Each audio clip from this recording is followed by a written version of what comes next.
Hey everybody, it's Kevin with another watch video. It's been a minute since I've been able to post, but I have a real treat for everybody today, and that is we're going to be talking about this beautiful SPB317, also nicknamed the Slim Willard. I picked up this watch about 6 months ago. I was cross-shopping between this and the reissue, the updated reissue of the SPB 453. I was able to get this watch at a really reasonable price secondhand, so I decided to pick it up and figured I'd enjoy it for a little bit and then offer a review to you guys. That's the beautiful thing about Seiko, is that you can oftentimes find them for a few $100s lower than MSRP. And I really enjoyed this watch. I decided to pick this watch over that 453, although it was a very hard decision. And I wouldn't be surprised if in a few months you see me reviewing that 453 next. But this is a beautiful watch. As I mentioned, it is nicknamed the Slim Willard. I've always been a fan of those Willard Apocalypse Now styled watches. However, having roughly 6.5-inch wrists, I've been hesitant to purchase them because they are larger in size. But one thing that I like about this watch, and that caused me to pick this over that SPB 453, was the fact that this is a classic Seiko cushion case. And this is very much Seiko's DNA, this style of cushion case, they call it, with a crown at the 430 position. And I like that this is very uniquely Seiko in a sea of watches that are oftentimes trying to resemble a Submariner. It's nice to have something that is a unique design where it's unmistakably Seiko and yet still very beautiful and very iconic. This watch is advertised as 41 millimeters across the bezel here, or across these crown guards, and it is advertised as roughly 47 millimeters lug tip to lug tip and 20 millimeters in lug opening, which means that this watch is in what I would call the Goldilocks category for sizing, specifically for a dive watch. Now, if this wasn't a dive watch, 40 millimeters is oftentimes too big for watches that are time only. And let me explain why, or at least too big for me. For some of you that have larger wrists, like I said, mine are roughly a little over 6.5 inches. I find that 40 millimeter, anywhere from 39 millimeter to 41 millimeter to be the sweet spot if it is a watch that pertains a bezel like this, whether it's a GMT bezel, a dive bezel, etc. If it's a time-only watch, I feel oftentimes differently about that.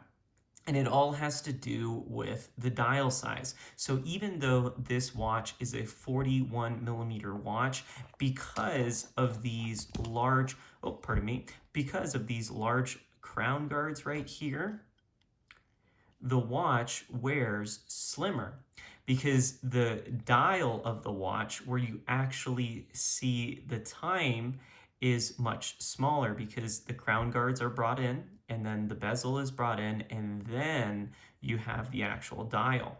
So the actual dial of this watch is roughly 31 millimeters long, or in span. So what does that mean? This is in that classic styling. So if you like a vintage Rolex Submariner, if you like an Explorer 1, all of those watches have a roughly 30 millimeter dial size. So this is going to wear smaller than the averaged 41 millimeters because of these crown guards and because this dial is smaller. And then, of course, because it has a slimmer lug tip to lug tip, this is also a huge reason, or it's a huge item to look at when it comes to wearability. And I'm measuring roughly at 46 millimeters lug tip to lug tip. So again, that puts this watch in that Goldilocks category. And least we forget the thickness of the watch. Watches seem, in many brands are seeming to get a little bit thicker with watches, and I think some are responding to that, so some of them have slimmed down in size. But I'm looking at you, Omega. Your Seamasters are getting thicker and thicker every year. Other than the newly released Planet Ocean, that seems to be thinning, and hopefully you can keep that trend. This watch is measuring in at roughly 12 millimeters, maybe slightly under that. So this is, again, in that perfect proportions. And looking around this watch, there's a lot to like. It's slim. I like that the mid case curves, which visibly on your wrist, it's going to contour to your wrist more. Again, that's going to help with wearability. The bottom case back comes out slightly. This usually will recess into your wrist a little bit, so this is going to work very, very nicely on the wrist. Around the bezel of this watch is what you call a coin-edged bezel. This is going to give really good grippy action for this watch, and it's powered by one of Seiko's 6R in-house movements. These movements are oftentimes regulated by Seiko within the range of plus 25 to minus 15. And this is a criticism that I have for Seiko. I think these watches can run better than that. In fact, mine does, and I'll show you that on the time grapher here. Just get this turned on. And my example, I think, has been running around somewhere around, here, let's get this in better view for y'all. Somewhere around, I want to say +8, +10 seconds. Now, when this starts, it usually starts a little higher, and then it comes down. Oh, well, in this case, it's starting pretty good. So this one's running phenomenally.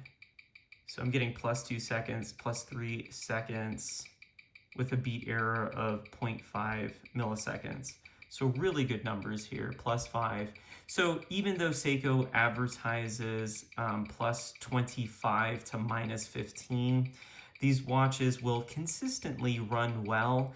It is, however, a little bit of a luck of the draw on whether you get something that is closer to that coveted 0 of, or at least being plus or minus 5 seconds, which would typically be a COS certification.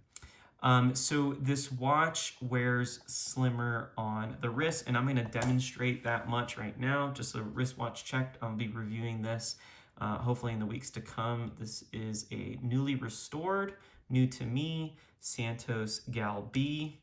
I'm going to make a cool video about this. This watch was trashed when I picked it up. It wasn't working and in terrible shape, so stay tuned for that video and consider subscribing.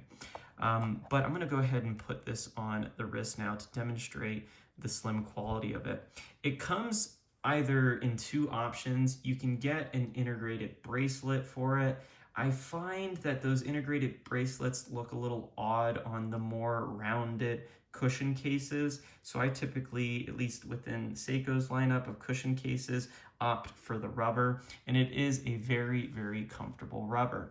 So as I said before, I have roughly 6.5-inch wrists, and this is the watch close up. It wears beautifully and it feels comfortable.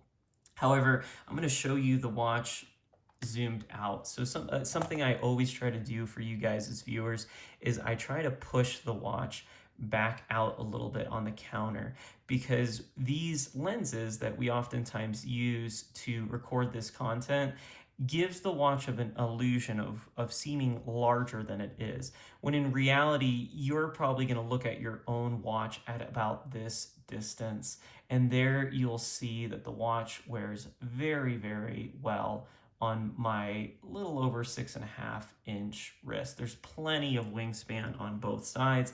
So even if you have slightly smaller than 6.5-inch wrist, I would say that this watch, because these crown guards are larger, because there's a bezel, and because this dial is classically proportioned at 30 millimeters, I would say that this is a very, very good pick for anybody that might be concerned of a larger watch. They don't call it Slim Willard for nothing. It really is a slimmer styled Seiko dive watch with those 200 meters of water resistance, and it is divers certified. So many watches that are 200 meters are 200 meters of water resistance. However, these Seiko divers go through another higher series of certification. So an absolutely gorgeous watch.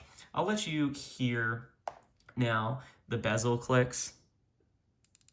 So I would describe this bezel, nice audible clicks. There's a little more resistance than I normally like in a diver. However, the bezel is on the better side of things. So I prefer 120 click bezel. In fact, it's one of my pet peeves and one of my reasons to no buy any dive watch that has a 60 click bezel. I'm looking at you, Tudor, because it allows for a higher degree of accuracy. So an absolutely stunning watch with these applied lume pip indices, date wheel, of course, at 4:30. That might be contentious for some of you, having that date window at 4:30. However, I think it looks great nonetheless. I'm a guy that tries to minimize my need to look at my phone, and I'm very forgetful with the date, so I appreciate having a date. And with it being color matched to the dial and at the 4:30 position from a distance, it wears as a no date, but it wears as a no date in its styling.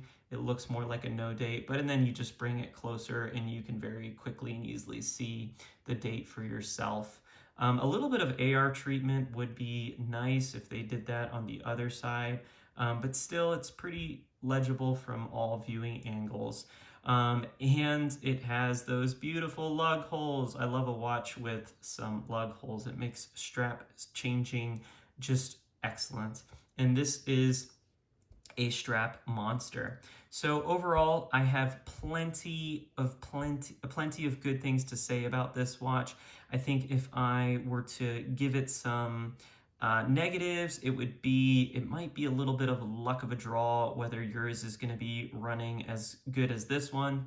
And I'd say another negative, digging deep here, is I would love for Seiko to refine the diver's bezel just a little bit, so you didn't have to really, there's just a little more resistance than I typically like, but overall, very, very excellent watch. Many things to like. I highly recommend this piece if you're interested, and in the comment sections, let me know. Do you like these 317s better than the Seiko 62 Mas 453? I'd love to hear your thoughts, and we'll be doing some more reviews in the coming weeks. As always, thank you for watching this video. If you appreciate it, give it a like, subscribe for more content, and we will see you in the next one.